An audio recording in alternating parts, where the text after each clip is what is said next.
We're going to talk about those first few years of marriage.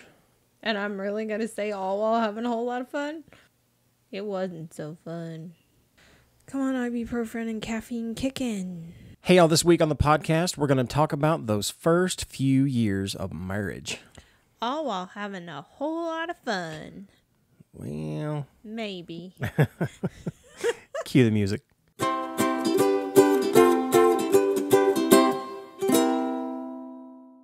Hi, and welcome back to As Good As It Gets, the podcast, Season 1, Episode 4. I'm Cris. And I'm Mikey. And this is a chat at our virtual kitchen table. Come on down and sit a spell, and we're just going to talk. We're going to chat. We're going to go deep today. We're going to talk your ear off about the successes and failures. More failures than successes of getting married early.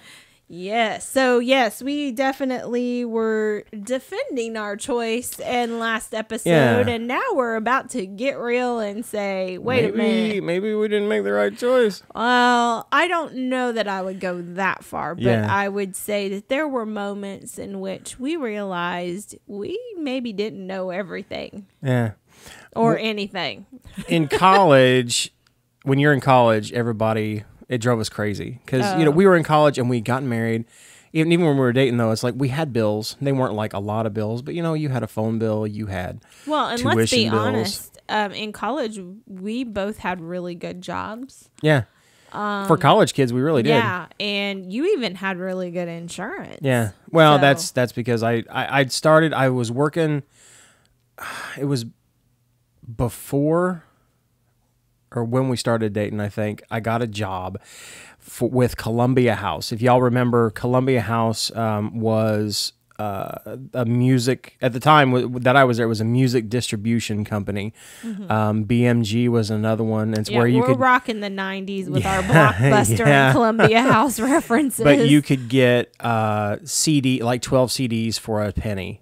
And then you would pay the shipping and handling ridiculous fees of like $2.39 or something a CD. Right. And it was all to take advantage of the fact that you were never going to mail something back in on time. So then you'd have to pay full price. Right. Is what it boils down to. And it's one of those where if you loved music and you just consumed music like crazy, then it actually was a good deal. But if you were like the person like me who would buy the occasional CD, a lot of people called in and they were mad. And that's what I was. I started out translating letters in Spanish, and I knew just enough Spanish from high school.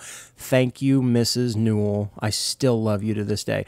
I was not a good student in her class. But so we're in college, and I get this job, and a friend of mine's like, I'm making like $6.30 an hour, $6.50 an hour, which is like $1 more than I was making an hour, translating notes. And they were like, some of them were like just little Post-it notes, and most of them said the same thing. I don't want this, Right.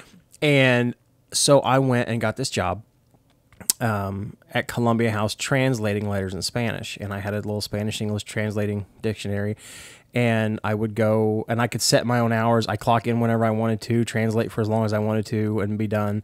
I was just part-time, and then we decided to get married, so I went full-time. I trained to be a customer service rep, to actually talk to people on the phones in Spanish. And to get to that point, there was a gal that I was working with, a lady from Mexico. Her name was Sandra. And I said, man, I could really use the money because we're going to get married. And it was like a $3 an hour raise. So it was like $9.50 an hour, which to a college kid in the late 90s, that was like... Right, and it had really good benefits. Yeah, it had health insurance. Yeah, and it was good stuff. So she says to me, she goes, "So you want to learn how to speak Spanish?" I said, "Yeah." She goes, "Then don't ever speak another word of English to me again." I'm like, "I don't know Spanish." She's like, "This is how you learn." Yeah. So I learned by immersion. I'd go in and she would correct me and teach me. And I remember asking her, I was like, "How did you learn English so well?" And I'm thinking that she took classes, or because she had an American husband. And I was thinking that he taught her, and she's like, I learned from my kids by watching Saturday morning cartoons.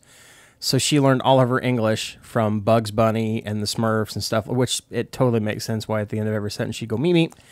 But she was great, and to this day, I thank you. How many times I've heard that joke. It's the truth, maybe not the meat part, but But yeah, she learned from cartoons, and I learned from her. And Right. so I ended up going and becoming a customer service rep in the Spanish section.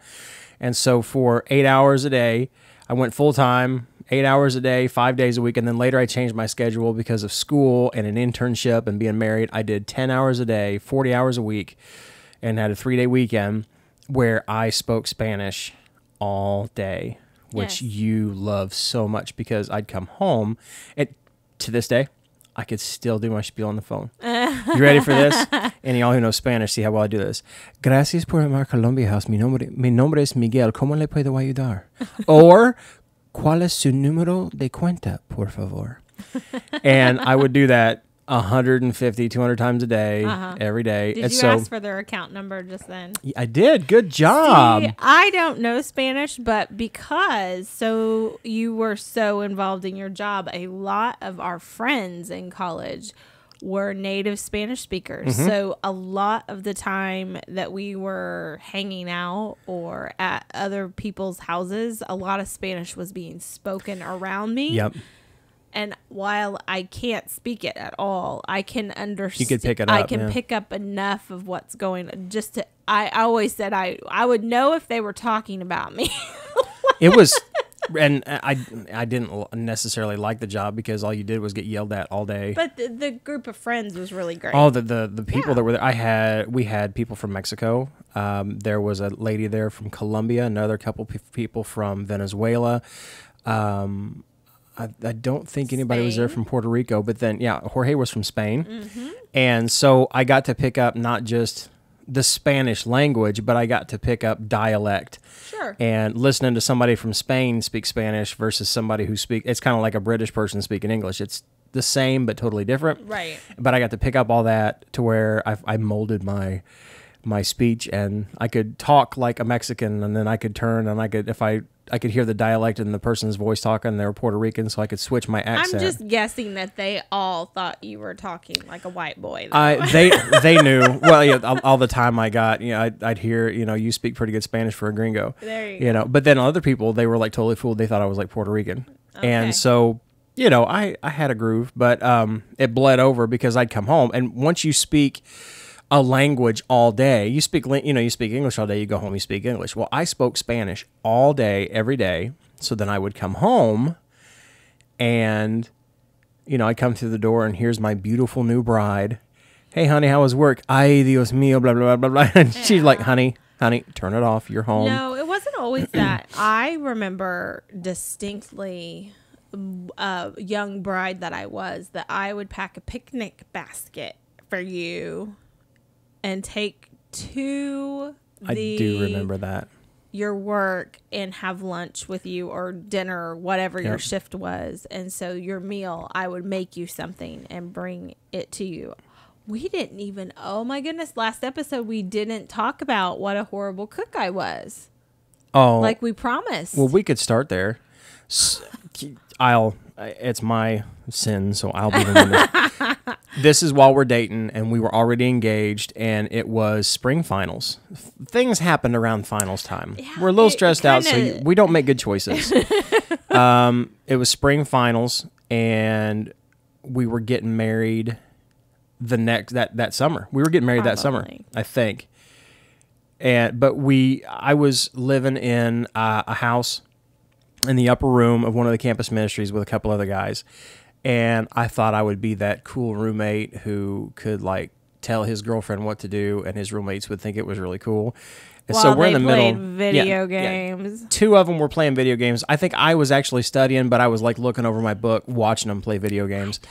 But if there was a video game being played, you were not studying. I was amazed by the technology and still am today. But I'm like, we're all studying. And Cris, I mean, you're still a nerd, but you were like dug into the books. I had really difficult tests. Yeah, well, you were taking hard classes. Yes. And so she's sitting there studying along with what we were trying to study. And I'm like, hey, honey, why don't you go into the kitchen and make us some hamburgers? It was a test. I just wanted to see if she'd do it or not. I know. Good because heavens. I I didn't make good life choices. And you were about to make a big bad one. But here's the cool part. She got up. She closed her book. She got up. She went into the kitchen. And I'm like, oh my gosh, she is the one. And of course, I'm looking over my roommates like, oh yeah.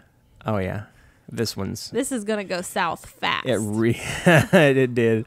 So she goes into the kitchen and she's making hamburgers. And I walk in to check on her. You know, of course, you got to check on your woman, make sure she's cooking them right. And she takes a spatula and she smashes one of the hamburgers. And like you can see all the juices run out. And that is not true. I very calmly said, that is not true. Is that how you make a hamburger? I thought you told everybody that you didn't tell why.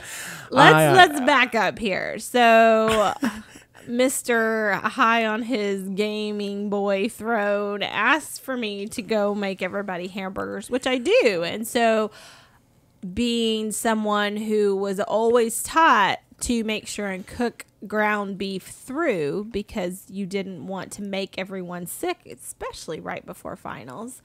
My mom had always taught me to lightly press the spatula down on the top of the burger to see if the juices ran clear or if they ran red. And if lightly press. If they ran, you smashed that hamburger like it owed you money. No. Like to tell if it needed to cook longer. And so they were almost done. And so I was pressing to see if the juices ran clear. And he comes in and yells at me in front of his roommates and tells me. But it's not so much that I yelled at you. It's what I yelled at you. Yes, that's true. Because he brought his mother into the equation. Yeah. Should you tell? You need to tell them. I said, what are you doing? That is not how you make hamburgers. And she's like, she's like, yes, it is. I'm like, no, that's not how my mom makes them. That's what he said. Oh. And what I have always said about that experience is when he brought his mother into it, at that moment, my father's daughter hands him the spatula and walks out of the kitchen because I gotta admit, you did hand me the spatula, but I know in your heart you wanted to hit me with the spatula. Because I was not having it. Yeah. Like, it was like, I'm trying to study too, and you're trying to embarrass me in front of all these people. And then I had to come out of there. When I truly was cooking it the way that I had been taught. And loyally to impress me. And here I was trying to impress my roommates, and of course they heard the massacre that was going on in there. I had to come back around the corner from the kitchen, and they were like, you know, really intently playing their video games then because they wanted nothing to do with it. But then they kind of like look over like, dude, did you really bring your mom into this equation? They knew I'd made a bad life choice. But no, he thought I was a horrible cook. You've told me this numerous times. You were exceptionally good at overcooking food. Oh, my word. And honestly, you weren't a bad cook, but okay. I think this actually goes into the topic of what kind of led to not the food necessarily, but food was a part of it. I think when you first get married or when you're first in a relationship, you first fall in love and you fall in love with that person. But what you don't realize is that person, their entire life, has had all of these things that they have attributed meaning to. Like, a great example is growing up, at least where I grew up, and I know you too, but like growing up, there was a certain brand of pickup truck that was the best pickup truck in my house that my dad would talk about. And then you growing up, you had heard those same messages, and it wasn't always the same brand, for example. And so then when we as a married couple decide what we're going to go get for a vehicle, it's like, brands have changed over the years, but I'm just saying, like, when I was growing up, my dad would have nothing but a Ford. Now he has other things. And growing up, he wanted nothing to do with Dodge, for example.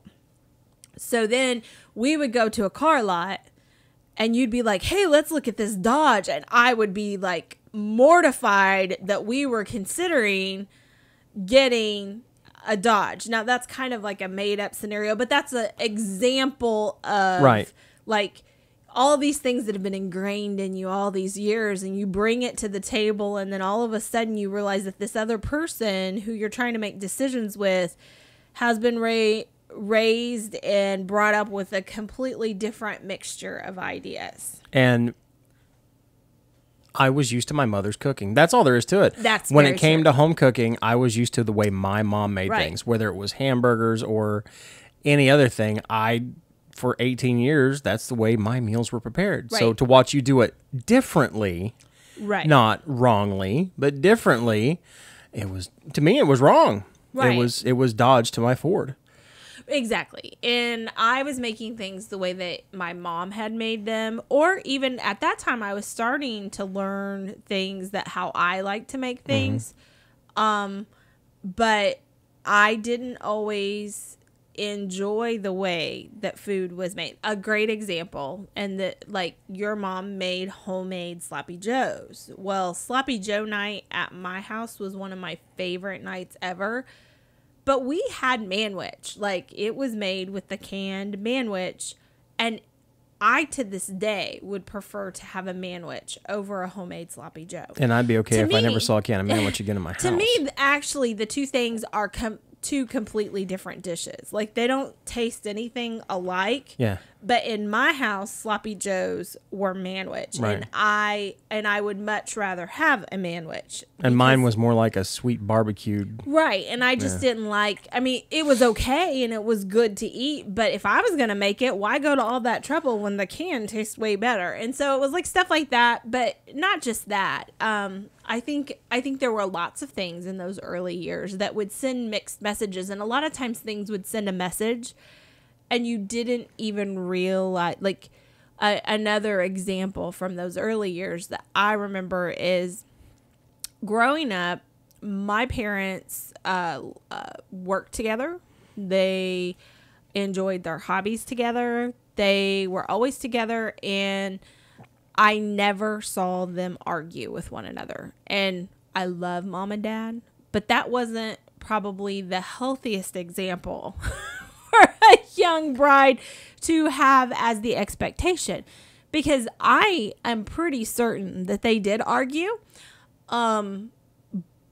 now, but I will tell you, like, when we would butt heads and we would argue, it would always concern me because I had never seen my parents argue. And see, in my house, is like I'd watch mom and dad fight. It was right there at the table. Yeah. So there's that. Then there's the other piece of, like, growing up, my parents always, like, my dad never got sent to the doghouse to sleep on the couch. Like, that would have been a major red flag that something major was going on in our house. And it didn't happen. Like, they always slept in their bedroom.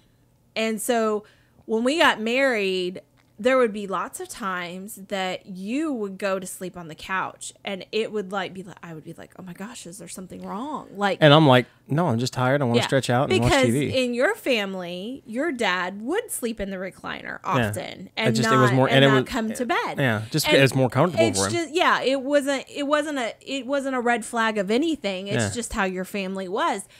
But that was such a different message. And so early on, like, you know, I'm anxious about those kinds of things and not even realizing that that's what's going on. Like, that it's because we were raised differently, or we have different ideas. And again, let's just be clear here. We were kids. We were still growing up. Right. And so processing all this kind of stuff. And I will say, like, back then, at least in the circles that we were in, people didn't ever talk about not getting along. Like, because, like, we were in church groups and those kinds of things. And, you know, you never heard anybody say, oh, I'm not getting along with my husband, or, oh, we went through a rough patch. Like, that, in the circles that I was in as the young married bride whose husband would fight with her audibly, I didn't have any examples around me to know that that was actually pretty normal. And so it was constantly just eating away at the back of my head of what's wrong, what's going wrong with this kind of thing. And so I don't know. I think that just started turning out differently than what we had expected. And everybody always talks about, and after working in a Latin culture at Columbia House there for a couple of years, I guess. You know, I learned that you know, a lot of people say that people of Latin and Hispanic culture are more passionate, especially when they get mad.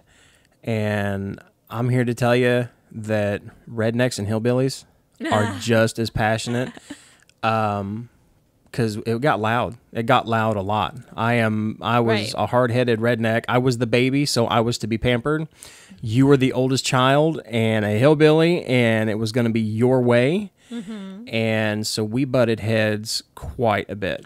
Right, which only fed into my fears because I had never seen anybody, and I didn't know of anybody I could even go and say, hey, yeah, you know, I'm not sure. Because the other thing is, you know, I was a sophomore. Wait, no, I was a junior in college. And so not a lot of my friends were married. Right. And so it was just one of those times where it was kind of like, oh, okay, this isn't going to be just all, you know, daisies rainbows roses, yeah. For, you know, but I mean, there were a lot of good times, but there were some bumps in the road. And then life really started to happen. I remember your mom telling me one day, and it was like right before we got married, or maybe right after. It was sometime really right in that era, that little time period there. And your mom, she said, Mike, I just want to let you know that it's the first 5 years that'll be the hardest.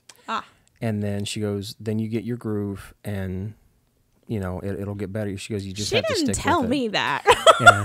Well, I think it was one of those where, and this is, again, I adore your mom and dad. I mean, you know, I do. I love them. You know, I mean, I tell your mom, I don't think I really tell your dad, I love you, you know, because we don't have that kind of relationship, but I know our feelings for one another, and I do. I adore your father. I think that they're just good people, and the way that they offer their advice is the way all advice should be offered.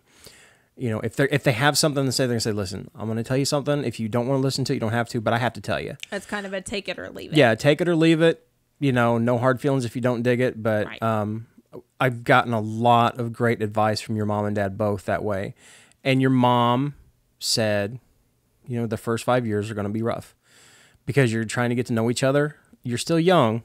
There's that. Don't, you know, that was, you know, they were letting us know you're kids. Yeah. And we were. Yes. At the time, we didn't think so. We were adults. We were adults. And we were in the real world while still, because everybody, you know, when you're in college, everybody says, oh, when you get in the real world. And when you're in college, you think you're in the real world because you're paying your bills, you're making your money. To be fair, you are in the world that is real for you at that moment. Exactly. And so, and I get what people are trying to say to kids when they say that, but honestly, it just does not come across well. No, and it doesn't honor where they're at the moment. No. So, but your mom and dad, you know, they did. That was the advice your mom gave me, and it stuck with me. And your dad also gave great advice. He says, don't you move anywhere near me.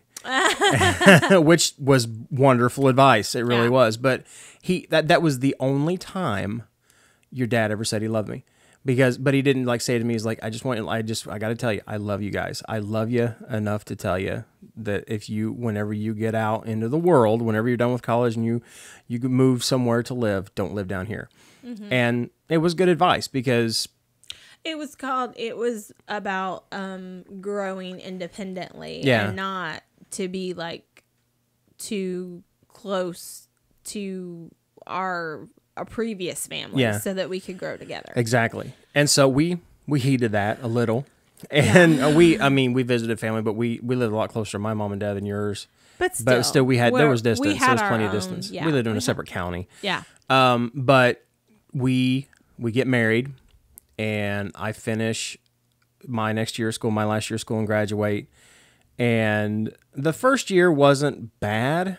I mean, that's when we lived together. I mean, we were inseparable when we were dating, but we didn't really live together. And Right. we were, when we married, we were around each other all the time, 24 hours a day when we weren't working. Right. And, you start going to school. and you start to notice the other person's bad habits, or you start to see the quirks of things that you didn't realize before that you might not like, or if they disagree with something that you do, you think, how dare she? How could she say that I'm wrong in this? Or, you're learning to live with someone else Sure. that you've never lived with before. And so, but that first year comes and goes, and then we get into our second year of marriage, and I graduate college, and It's hard. I was still working at Columbia House then. Long story short, we end up moving to Indianapolis. Yep, I graduated, and I start to go to the police academy because I had made it to. I graduated, and because of my internship, I slid right into a job. Right. With IPD at the time, And I was commuting back and forth like 80 miles. to still go to school while living in Indianapolis, and then during that year, I eventually had my internship, in which I found everything started kind of falling apart at one time. Yeah. Because you were in the middle of your job that you had always wanted. Ever since I was a kid, all I Yes. wanted to do was be a Yes. I've got an older brother who is a police officer. I've got a sister-in-law who's a police officer. My dad spent some time as a town marshal. Right. I grew up living, breathing, eating, sleeping law enforcement. I studied the Indiana Code of Law in college, not because I had to, because I wanted to. I could quote it like a preacher, like you could quote the Bible. Yes. And Okay. I wanted to be a cop so bad. So you were in the middle of the academy and got a major injury. Well, it wasn't a major injury. Well, enough to where you couldn't continue. Looking back at it now, I did. I about a month into it, I hurt my knee. Yes. And it made it so I couldn't run. Right. And if you can't run, you can't do physical training. If you can't do physical training, you're out. Right. So, but they rolled me back. They put him on a desk job. Yep. So, but that was kind of like a holding pattern. At the same time, I had worked very hard for 4 years to get a degree, or to work towards a degree, and I was headed into a master's program. But before that, I had an internship to be a speech and language pathologist, and I had landed what I thought was going to be my dream internship. I had everything pointed to that, and I went to it and hated it. Not just, oh, this isn't fun, but oh my goodness, I don't want to do this. Like, and I didn't say that lightly, because I had done everything to work to that point to graduate. I had saved up all that money, and then I finally get to that internship, and I realized this is not what I meant to do in life. I do not enjoy this.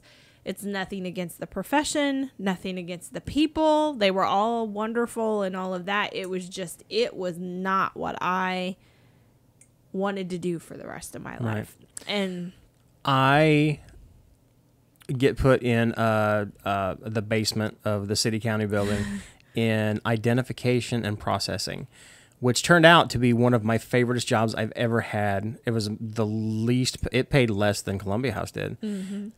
But it was fun because, I mean, it was law enforcement, and I was getting to process these people that were arrested and got to learn all about fingerprints, but it was more about the people I worked with there.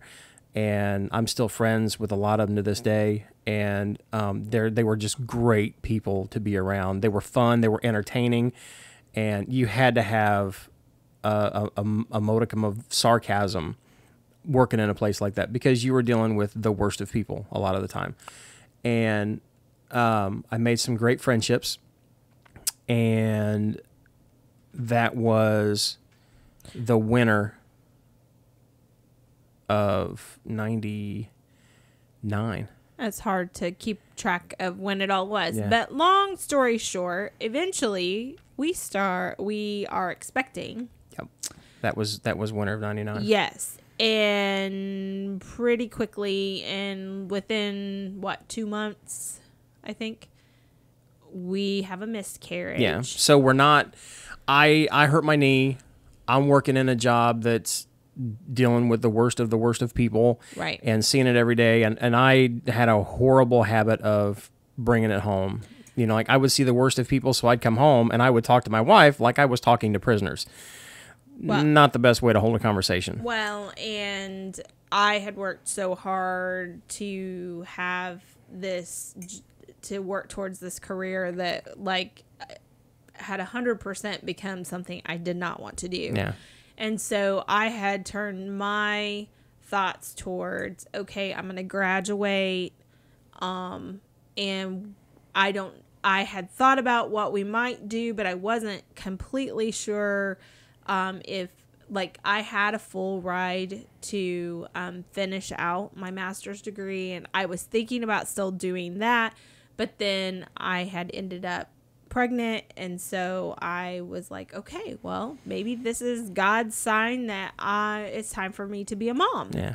And so then that quickly went south, which devastated us. Yeah. And did not help with communication at all, because like it was like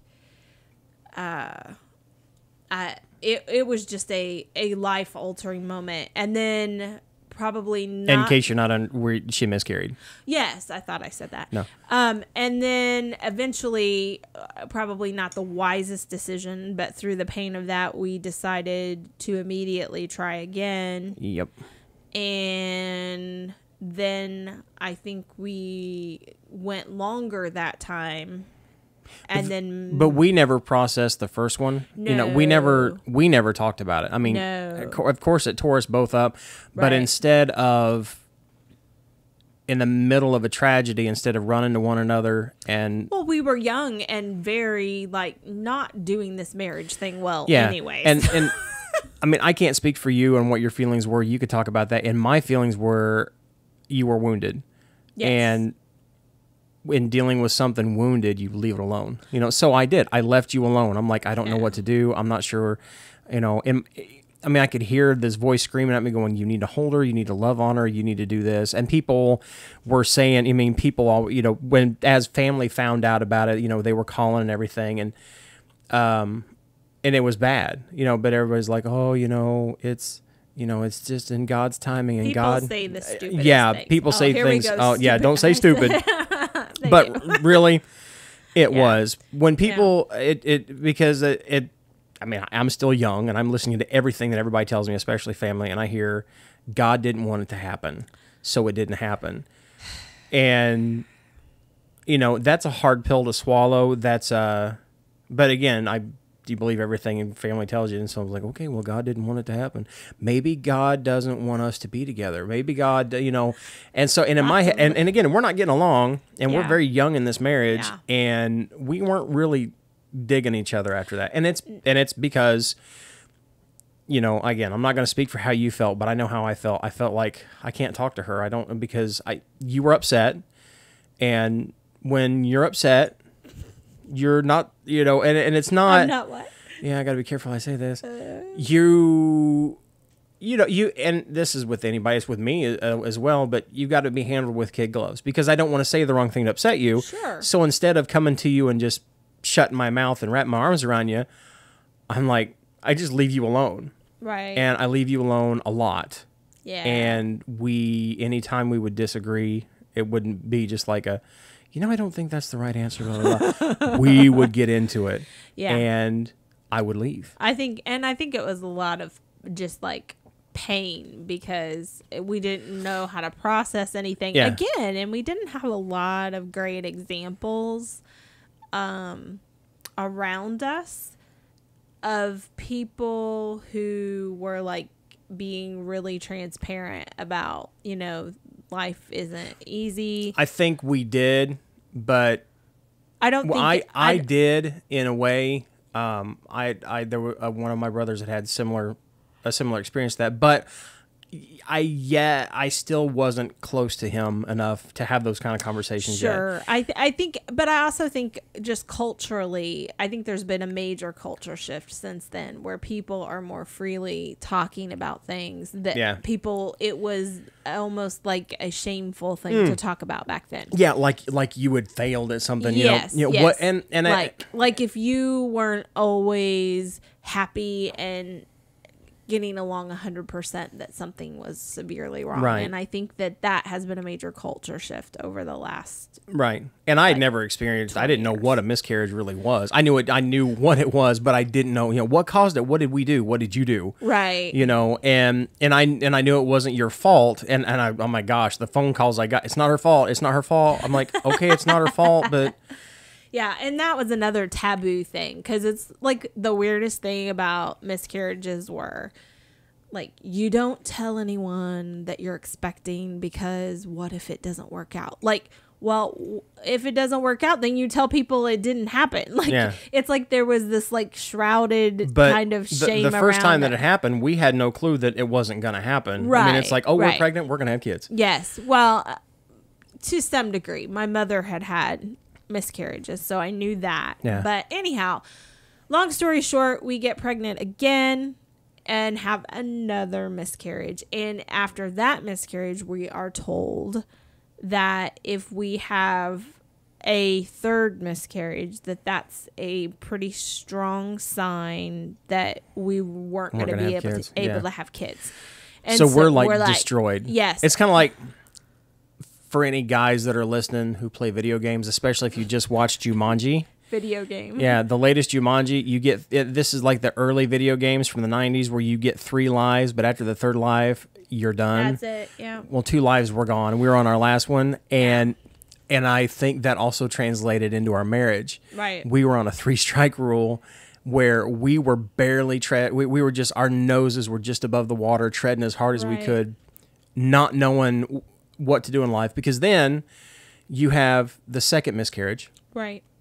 I went back into the academy, hurt my knee even more, but it wasn't just my knee that pulled me out of the academy, because right about the same time I'm having these knee issues, they actually showed us a video of a police officer who gets shot and killed. And I'd never seen anybody die before, for real. And it's not like we had YouTube back then or anything. And so, I mean, it was like, and I was still young and I hadn't fully developed yet in my head as far as the real world. So when I saw that, I remember I watched that video. I'm nursing this sore knee. I still hadn't told any of my instructors or anything that I'm having this bad knee, and we're getting ready to go on a run. And we just watched this video right before the run. And I remember going to the bathroom and sobbing, like, because all of my life had led up to this moment of going, I don't want to do this anymore. Right. And so it immediately translated into my head, I failed. I had this mission from the time that I knew what I wanted to be when I grew up, stayed the course with it, and then realized I'm not built for this physically or emotionally because, well, I didn't want to die, for one. And if our marriage had been going really good then, I probably would have stayed the course. But I would come home from the academy and I would still be in that mentality because I couldn't, at the time, I didn't know how to shut it off and come home. Right. So I would come home and I remember hugging walls. I'd walk the walls because that's what they taught us to do. You never walk down the center of a hallway. So I'd walk all the walls. All of my responses to you were rigid. Yes, ma'am, no, ma'am, and stuff like it, which drove you absolutely crazy. And I remember you telling me that academy's changing you, which it was. They put your head in a blender to make you so that you know how to survive and know how to work as a team and know how to take orders and stuff like that. I totally get why they do that. And for police officers, people in the military, firefighters, people who are working on those jobs, God bless you for being able to do that, especially the ones who are good, family men and women at the same time that can do both. I couldn't. That's not the way I found out. That's not the way I was wired. So I come back home to you, and I'm like, I have to quit the academy because I've hurt my knee. To everybody outside of my head, It was my knee. And I did. I hurt my knee. And it wasn't like, oh, he bruised his knee. You had actually I had a stress fracture in my knee. Yeah. And so there was no running on a fracture. And it was because I didn't know how to run because I never ran in my entire life. So all that happens. And then I end up getting what was my dream job, but then eventually I think all within a 2-year period, we both had been laid off.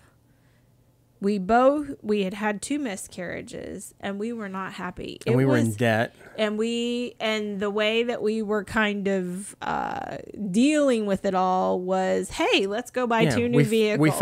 We didn't do that till I started working for the railroad. Oh, okay. But we had discovered credit cards. Yes. And thanks to the college marketing of, hey, would you like to sign up for a credit card to get a free t-shirt? Yeah. Like that was allowed back then. Right. I hope that's not allowed anymore. I don't know. It was like ridiculous. But again, young impressionable people, we're gonna fall for it. We made all kinds of mistakes. We purchased a home. We bought a house trailer. Yes. And we're living in a trailer, and we're deep in debt, which we weren't. I mean, at the time for what we were at, we were deep in debt. We were maybe $20,000 in debt. Most of that was a mortgage. Yeah. But I failed.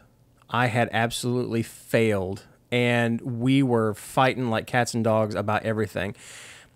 You'd had the miscarriages. I mean, we had the miscarriages, but you had the miscarriages, and we weren't communicating how to get through that. But I do remember little pieces, little threads that have held us together. Mm-hmm. You know, it's like we were coming apart at the seams, but there were these little bitty threads that just... Sometimes that's all we would hang on from. And one of them was we went down to your mom and dad's, and we're in the middle of this really dark period, you know, and the second miscarriage had happened, and your dad was going somewhere. I don't remember where we were going. He's like, you want to come with me? I'm like, yeah, I'll come with you. I need to get out of the house. You know, I got to get away from the old woman and all that. And so I get in the truck, and we're driving down the road, and he's like, so... And this is like the first deep talk I ever had with your dad. And I'd had a similar one later with your mom that really made me and her solid to where that's the moment I really fell in love with your mom. And she became another mom to me. But your dad was talking, go down the road. He's like, I know it's rough. Mikey, I know it's rough. You know, it's hard. You know, we've gone through something like that too, and I know it can't be good. And he said, I can kind of see where it's getting rough on you guys. And he goes, I know everybody's been asking Chrissy how she's doing, because Dad calls her Chrissy. But I know it's hard on Chrissy because, you know, miscarriages are. But has anybody asked you how you're doing? And I'm, you know, trying to be this tough, you know, even though I failed and I was wounded and we were... You know, and on top of being physically wounded, I'm an emotional mess. I'm a basket case at this point. You know, I'm holding it together. I'm tough because you got to be tough around your father-in-law, especially when your father-in-law is like, in your mind, is like if Clint Eastwood and John Wayne had a baby. Oh my goodness! And here we go. This is the theme of conversations. Your dad is just an oak to me, and so I've got to try to be as strong as your dad, and I lost it. Because nobody up to that point, you know, everybody's focused on you, which in my mind, everybody should be. It was your body that it happened to.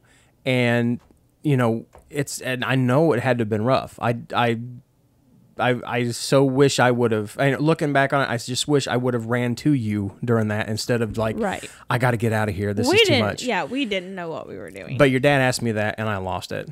You know, there was no being an oak around Dad then. I lost it, and I'm like, of course I'm telling him, I'm okay. I'm all right. But I was, and you know, and then he could see that I was like about to completely shatter in front of him.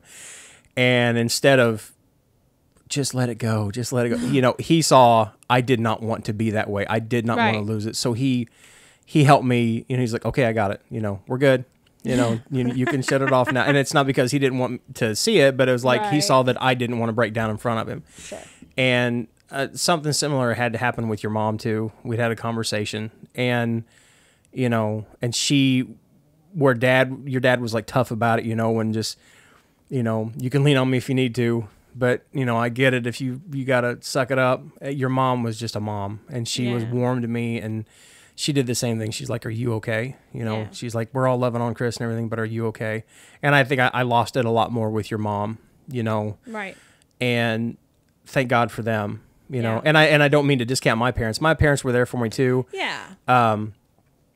But my mom had dealt with miscarriages, and and they were very loving to me as well. But your dad just really, that conversation with your dad just really got me.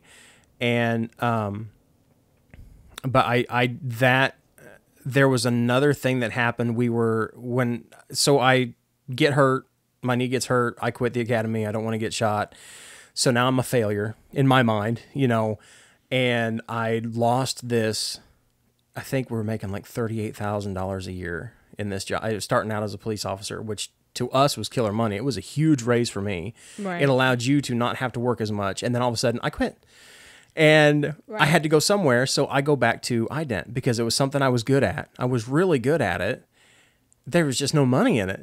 I was taking a huge pay cut to go to it, but it was benefits and there was a possibility for advancement. They liked me there.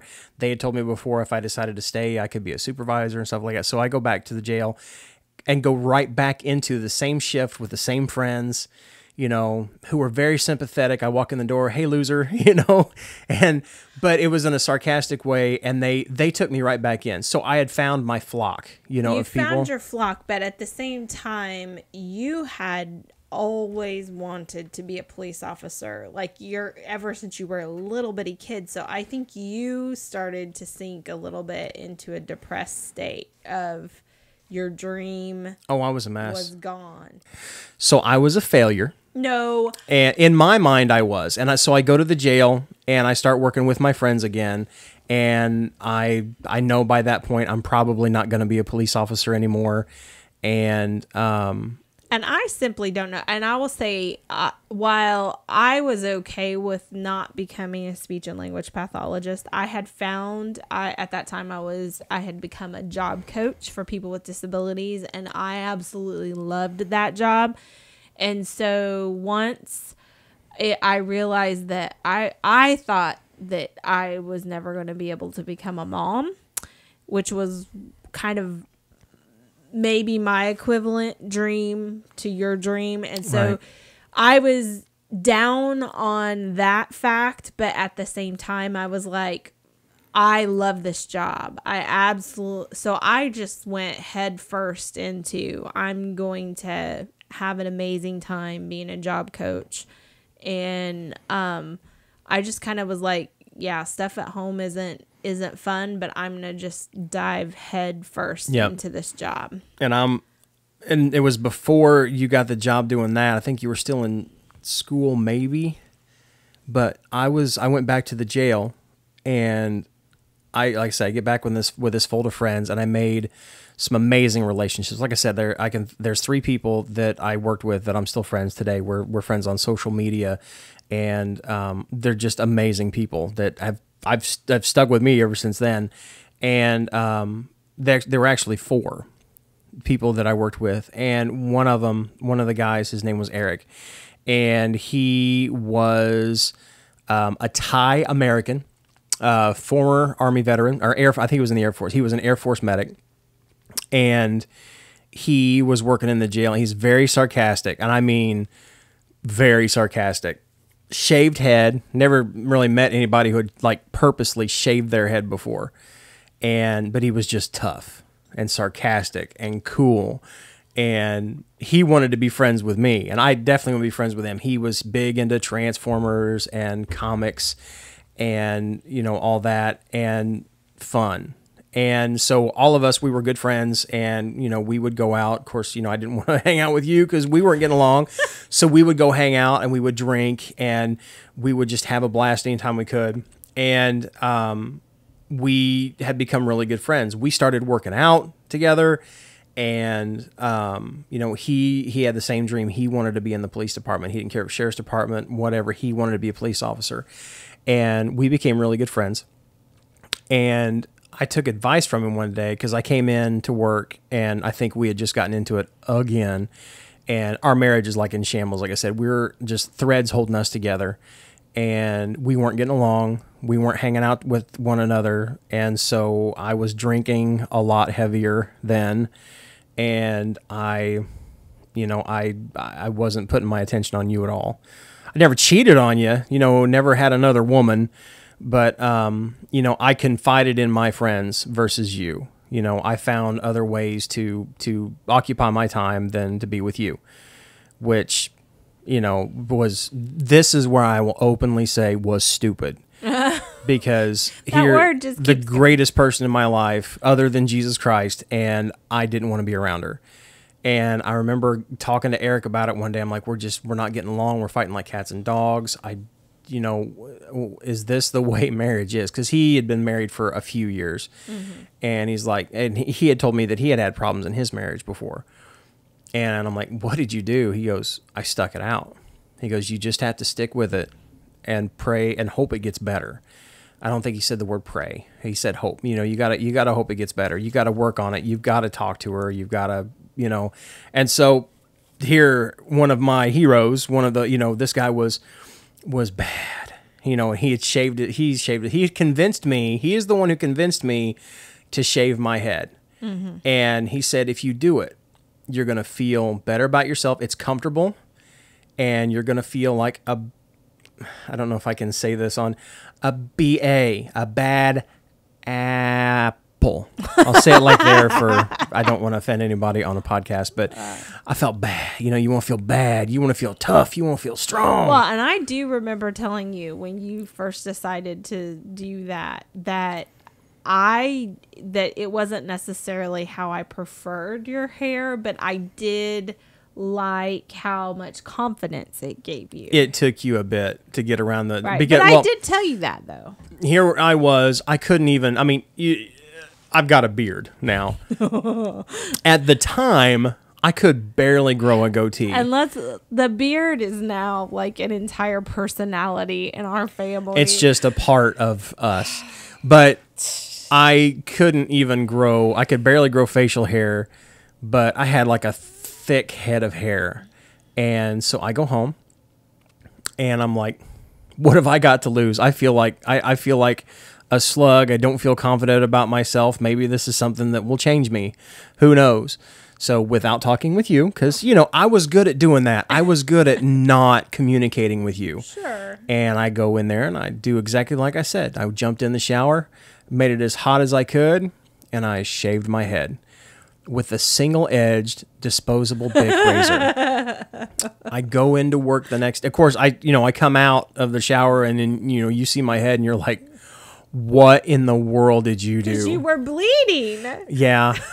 I'd look like somebody had taken a weed whacker to my head. But to me, I'm like, well, this is what it's going to take for me to be tough. And you see, you want to know how I got these scars? This is with a Bic razor. So razor. I go to work the next day. I go to the jail, and I had pimples on the back of my head upon pimples and scars and slash. It looked like somebody put a bag over my head and then threw a cat in it. And I walk in, and Eric's in tears. He is like, what in the world did you do? And he's rolling. And I'm like, I shaved my head like you said. Do I look as cool as I feel? And he goes, yup.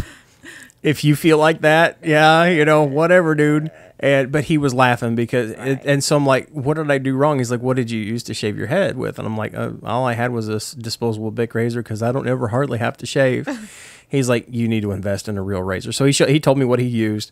And then from then on, I started using it. But like the whole day, I went back there and he was like my partner in processing the prisoners and, or the arrestees is what we call them. They weren't prisoners yet. But I remember going back there and there was a guy in one of the cells and I turn around with my back to this guy. He's like, who got a hold of you? And he goes, oh man, brother, what happened to your head? And Eric's over there guffawing in tears. He's like, because he feels the same way. Yeah, I think he felt bad that he had convinced me to shave my head, but then he was loving every minute of the fact that I looked like a fool. And so here now I'm feeling like even more of an idiot. But I felt more confident. I felt something different. It was because I looked different. I changed my look, and then I learned how to shave my head for real.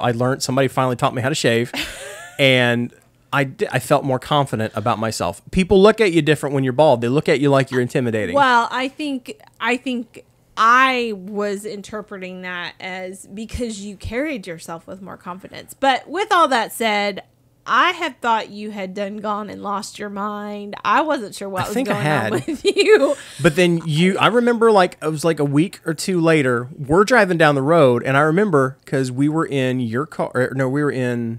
I think we had finally got a newer car then.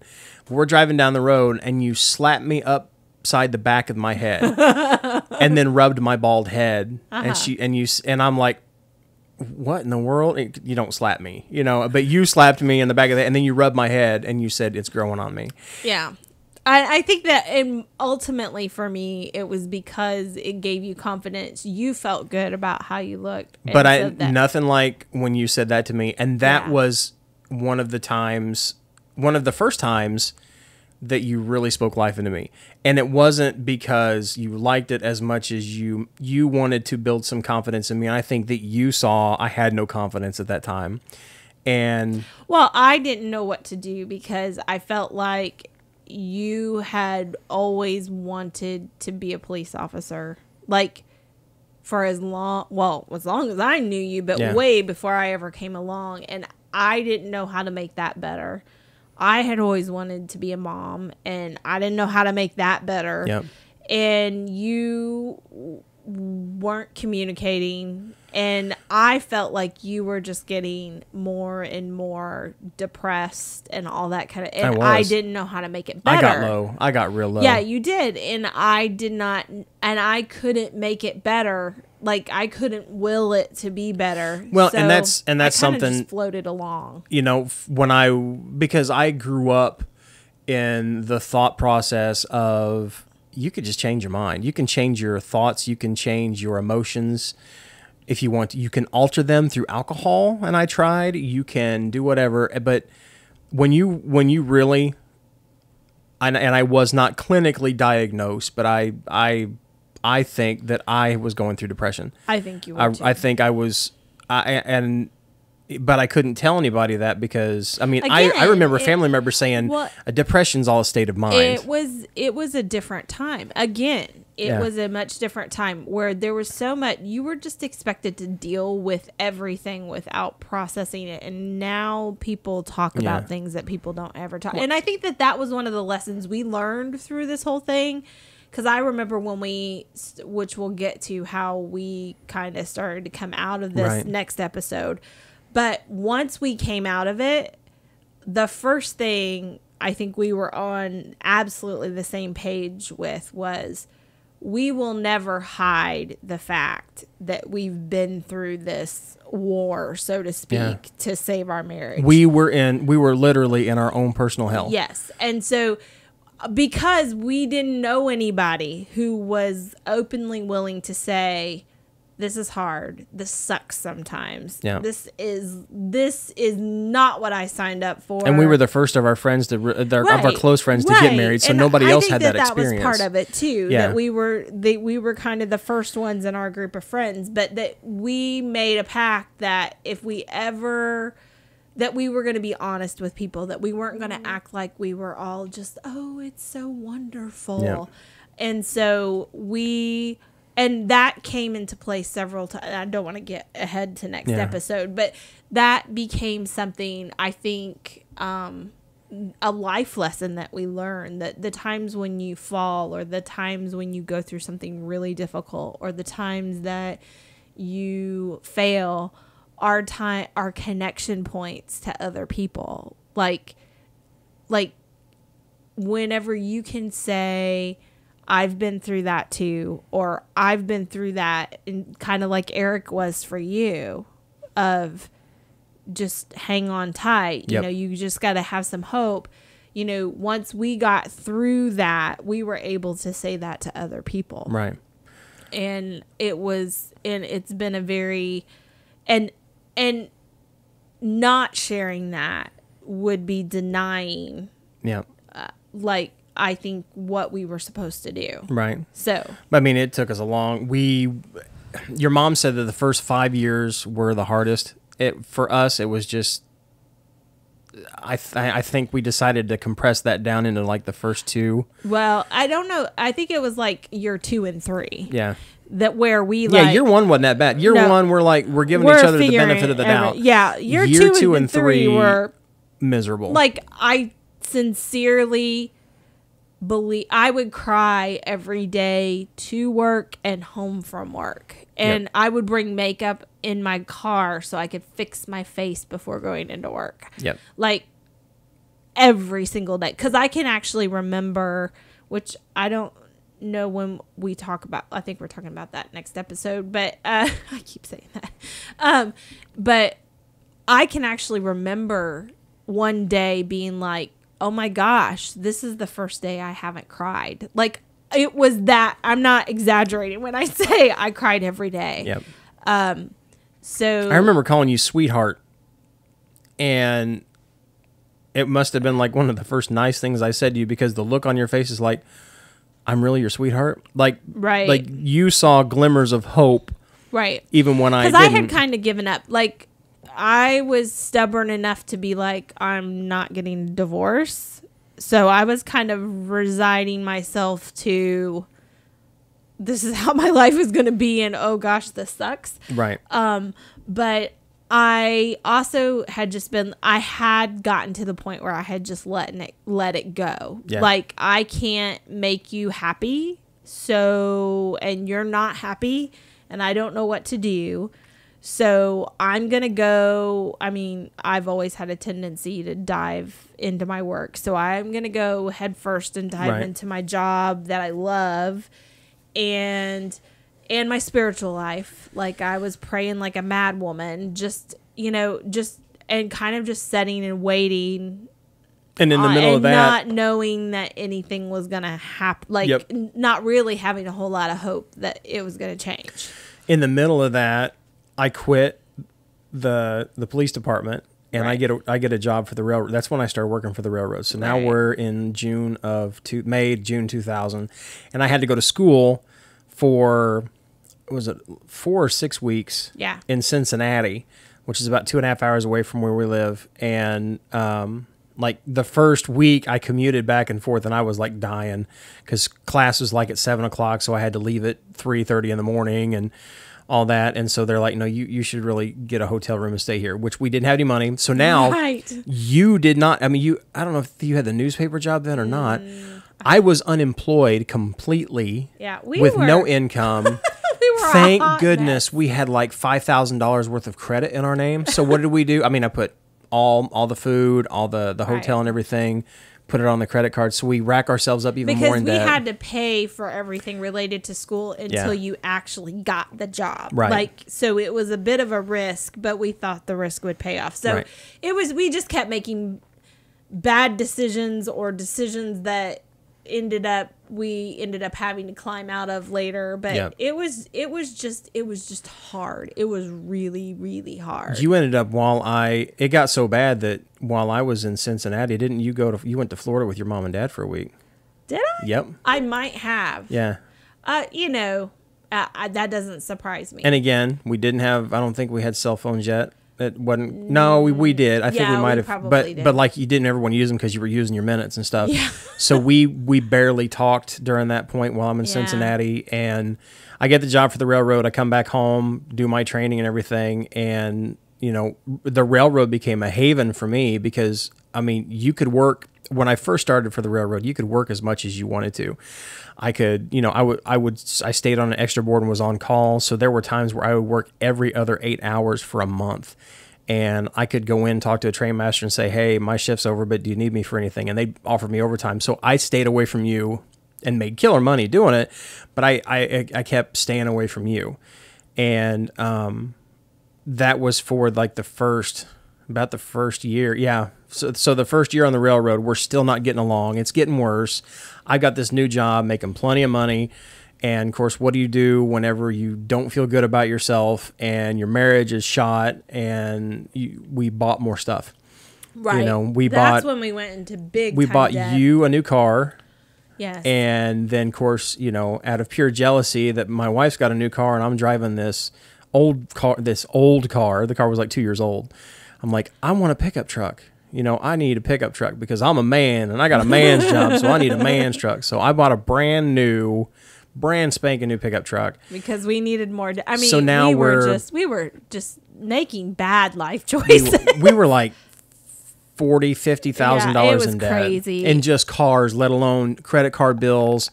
I think we were like $70,000 well, and at in the that hole. same time, at my work, everybody who was making more money than me, but everybody was going out to lunch, and they weren't going to like, you know, McDonald's. They were going to sit down restaurants every single, and I was putting it on credit.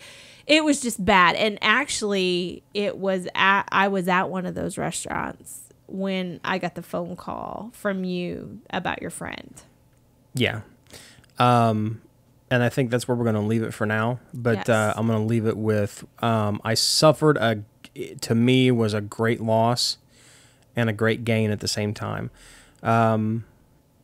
I'll go with as far as I quit working for the railroad, or I quit working for the jail and start working at the railroad. I'm making killer money, and I meet back up with my friend Eric, and it was the summer of 2001, and so he needed help with moving some. I think it was a mattress or something, and he had heard that I had a brand new pickup truck. Of course, you know, you get a brand new pickup truck, everybody's wondering, hey, buddy, can you come over and help me move a refrigerator? Because you're a man. Because you're a man and you got a man's truck, so you're going to help me do a man's job. And so, you know, and we had emailed back and forth because nobody texted back then. We didn't have all that, but we emailed each other.